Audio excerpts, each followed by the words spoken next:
I'm not sure how well this is going to show up, but I'm going to try.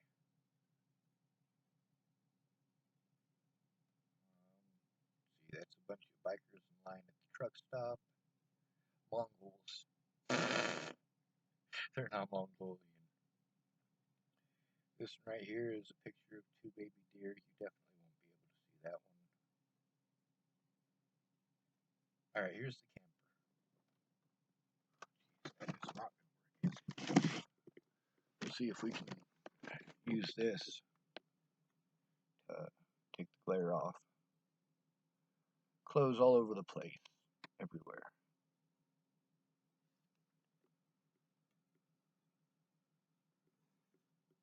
Food wrappers, containers, and trash everywhere. I literally had that thing almost immaculate. Not quite, but pretty close. Just 24 hours prior. This morning I got started cleaning it again. There's Ray Ray, passed out.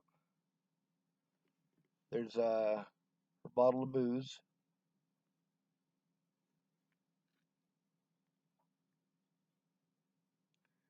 Decided to take a selfie.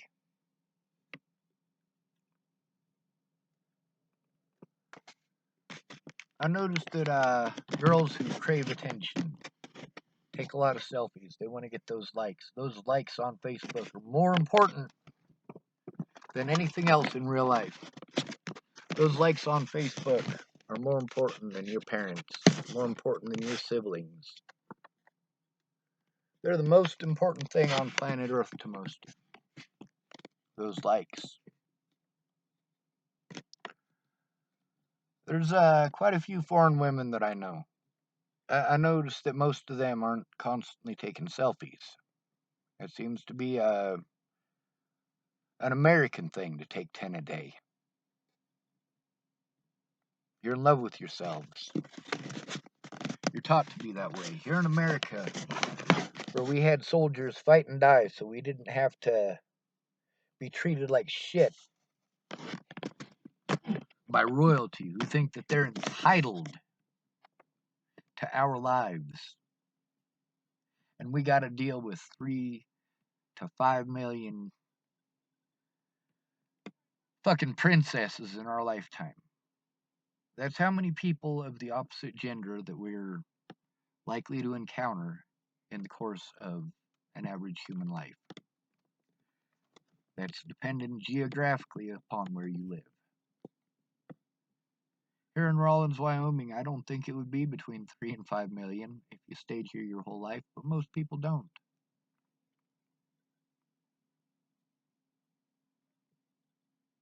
You're going to encounter between 3 and 5 million people of the opposite sex in your lifetime, or opposite gender, I should say.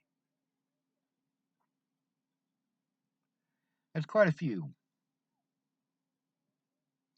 And here in America, where we train all of our little girls that they're daddy's little princess, meanwhile, the most likely person to molest her is daddy. The most likely person to rape her is daddy. The most likely person to beat her is daddy. Daddy. Daddy. With Ray Ray, she was molested by her stepdad. With Natalie, she was molested by her real dad. And that guy, Bobby Forrest, the things that Natalie said about her dad, Alicia said those same things to Bobby Forrest. That computer that was stolen up there, it had a lot of evidence on it. It had 6 conversations with Mr. Forrest. 6. It also had a conversation with Jamie that verifies that I was telling the truth as well. Of course I recorded that shit. I recorded it because it proves the truth. And I said, way back, almost 2 years ago now, that all the police had to do was ignore the evidence and refuse to take a look at it until statute of limitations was up. Time is up. My public pretenders wouldn't do their jobs.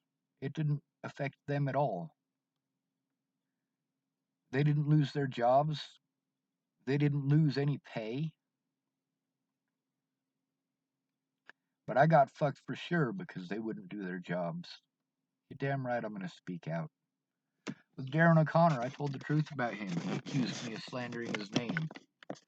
Well, I didn't exactly slander it. I told it as a matter of perspective. But it's close enough. With David and Betsy Prowell, yeah, they wanted to play victim too.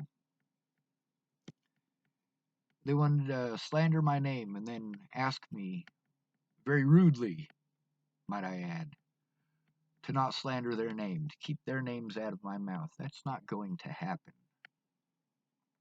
First of all, you were victimized in the same area that I was. You were given the same illegal treatment that I was.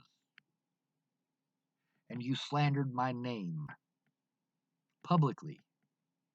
Instead of talking to me like a person, the first thing you did was slander my name publicly. And I know why you did it. I know why you played victim, David and Betsy Prowell.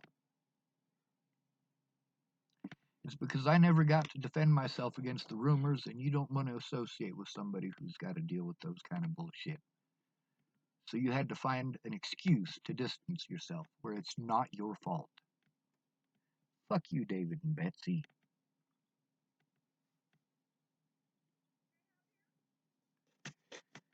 It's not the bullies that made my life hell.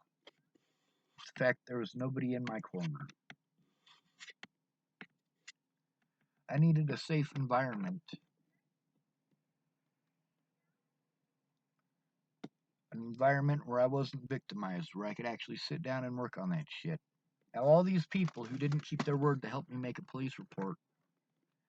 Well, I gave you food. Fuck you. Without your testimony, without you coming forward and telling the truth, I'm basically stuck panhandling for the rest of my life. Stuck in a subservient position, stuck being victimized, stuck being stolen from. I need a safe fucking environment.